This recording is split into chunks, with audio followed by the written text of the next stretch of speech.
I have spent the last 16 years studying how cultural differences are changing global organizations. But I have not always been working in a cross-cultural space.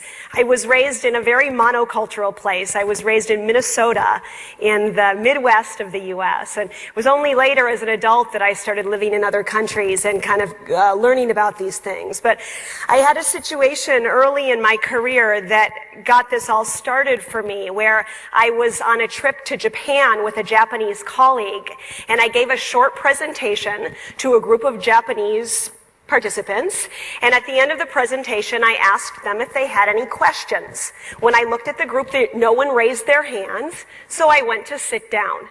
My Japanese colleague then said to me, "Erin, I think actually there were some questions.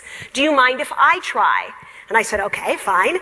So he then stood up, and again he said, any questions? And again, no one raised their hand. But this time, he looked very carefully at the group. "Oh, do you have a question?" And the woman said, "Well, thank you, I do." And she asked a fascinating question. And then he did it again. "Oh, do you have something you'd like to say?" "Yes, thank you, I do." So afterwards, I said to him, how did you know that these people had questions? And he said to me, "Well, it had to do with how bright their eyes were." And I thought, wow, they don't teach us that in Minnesota. So then I said, "Well, how do you know how bright their eyes are?"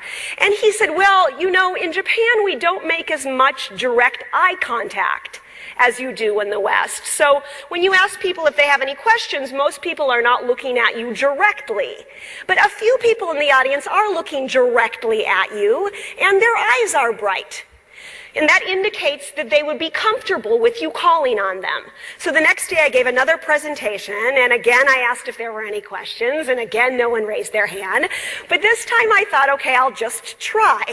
So I did as he'd instructed, and I looked carefully at the group, and I saw, just as he said, that only a couple of people in the room were looking directly at me.